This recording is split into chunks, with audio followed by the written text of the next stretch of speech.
All right, I'm going to go ahead and remute the line sound and we'll continue.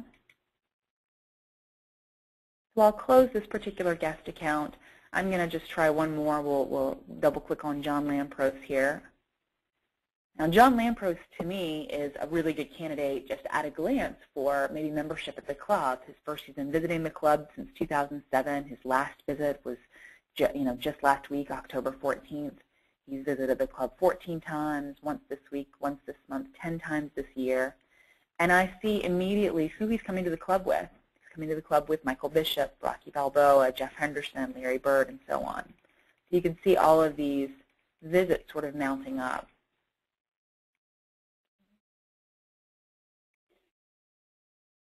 All right, great. And again, we'll look at messages. Again, if we had sent John Lampros any emails, that would be listed here as well. Now, one of the common questions I get in these particular trainings is how do we get information here to this guest area outside of manually coming in and entering it? There's really two different ways that I recommend. I find that those clients that have ClubSoft websites, we really want to encourage you to start using the custom form piece. And most clubs that have the new version are adding a custom form to their website for guests to sign up for information. It's very common now, whether it's a retail or a private club site or otherwise, that people can go to a website and sign up for more information, online newsletter, golf event invitations, and so on. So in order to set up a custom form, it's very simple. We go to Web, and then Manage, and then Custom Forms. And what we'll do is we'll create a custom form. Perhaps we'll call it Guest to Sign Up. Provide some instructions to the guest.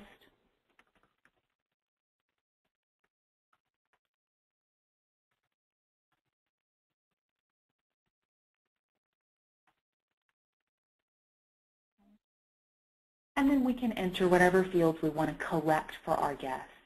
It might be something like name, and maybe name would be something that's required.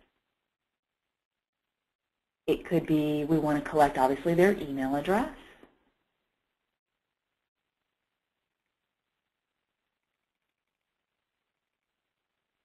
Probably also maybe we'll require that. We could also, again, add as many fields as you want. Perhaps you just want to collect a few things like their phone number. And then, again, you may want a larger field, such as question or request. And if you want it to be a longer field, a bigger box for them to fill out, we have an option to choose a multi-line field here. And then I've created my form. Additionally, when I'm adding the fields that I want guests to enter information for, I may also choose who I want that information sent to. In my case, I want that information sent to Joanne. So when a guest goes to my website and fills out this form, their information is sent to my membership director, Joanne. The final tab here is who gets to fill out this form. Of course, we want anyone to fill out this form, but anonymous, basically means that they don't have to be logged in as a member or as an employee to access this form. So adding this form and creating it, very simple. With the custom form, there's actually a two-step process. The first is the step that we just went through, creating that form, which you'll see is very quick, can be done in just a few short minutes. The second step is actually posting that form to a specific area of our website. It could be a home page, it could be a page all its own. And again, that second step, very simple. We'll go to Web, Manage, and then Custom Web Pages. And then we'll select what page or create a new page for this particular form to be accessible from. Now in my case, I might add it to my membership page.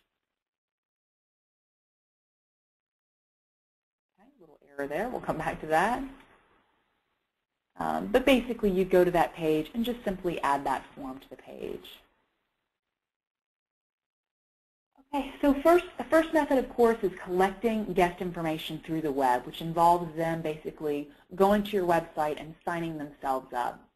The second and more popular method of collecting guest information is through the point of sale. And of course, our point of sale is going to be at our golf shop, at our dining room, all of the different areas that guests may visit. So what I'm going to do is I'm actually going to open up a point of sale and walk through what that process is like for, again, your Pro Shop manager, your person working at the desk. I'm going to log into our Pro Shop East.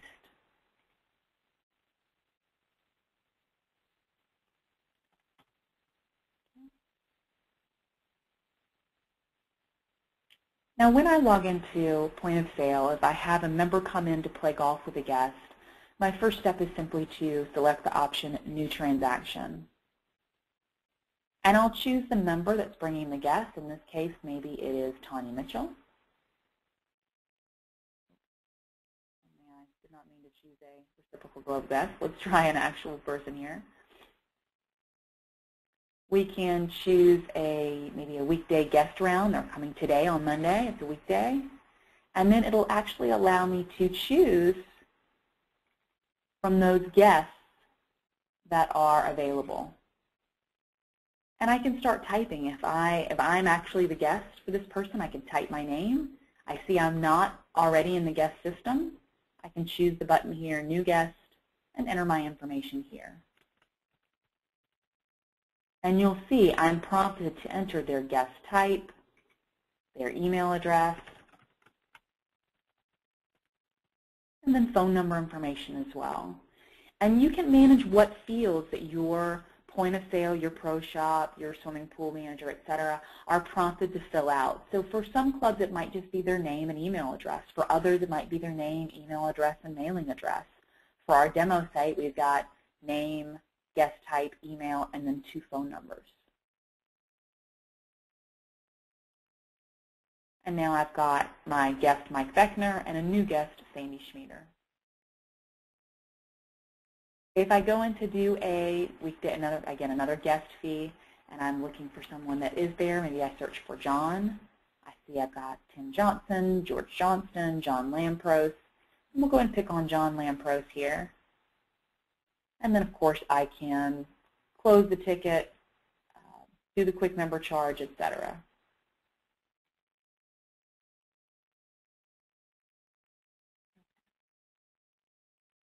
So very simple to do. Now, moving back into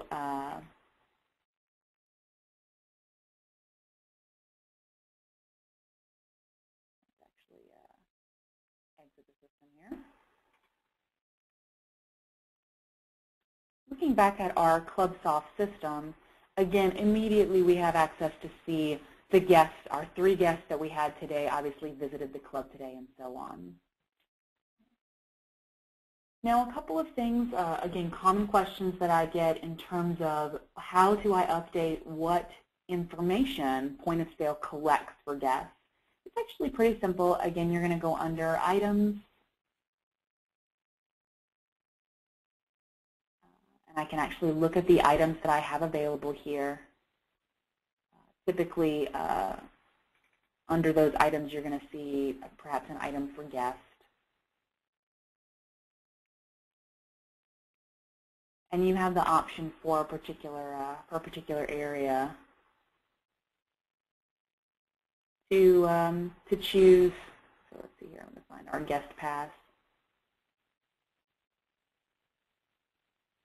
There we go. Our weekday guest round.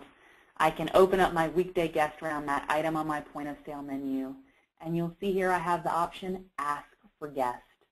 That checkbox is all it takes to make sure that every time I choose a weekday guest round, I'm asking who that guest is.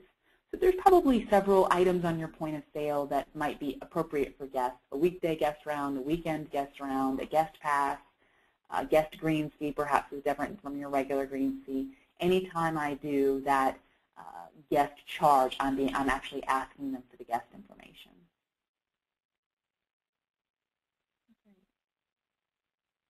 Go and open up the lines one more time. Any questions so far in terms of understanding the process for capturing guest information in point of sale, or seeing where you can set charges to prompt you for guest information?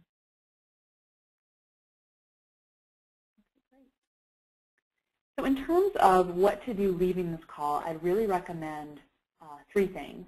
The first thing I would recommend is look at your point of sale setup and see and make sure that you're capturing guest information there. If not, I'd elect to just go into these charges here under items and just check that box. Anytime there's a guest fee, make sure you're asking for that guest information. The second thing that I would do is I would go under the guest area and I'd look and see what guest information you have here. You may find that there are a couple of duplicates. I see here I've got Bill Aloof 2 times. Look at their information and see if they're the same person. Try to do a little cleanup and make sure. Very likely that there genuinely are 2 Bill Aloof. Perhaps one is senior, one is junior. But make sure that you sort of designate and have as clean a list as possible for your marketing use. And the third thing that I would do is, again, start taking this guest information that you've been capturing, that you're collecting in your system, and consider using it for various marketing campaigns. Whether it is promoting an existing event at the club, like an open house, or like a special membership promotion you're doing, or just identifying out of that guest group who are our best targets for prospects here in membership. So again, it's really just here as a big overview, and of course you have an option if you have a ClubSoft website to additionally add a custom form there to collect information online as well. Just another venue, another method that you have for collecting data on the part of those members. That actually brings our training today to a close. I know we covered a lot of information. So if you have any questions or there's anything we can do to assist, please feel free to reach out to us via email, support@clubsoftusa.com, or by phone. We do have a number of other training topics being hosted this week, so I'd invite you to participate for any topics of interest.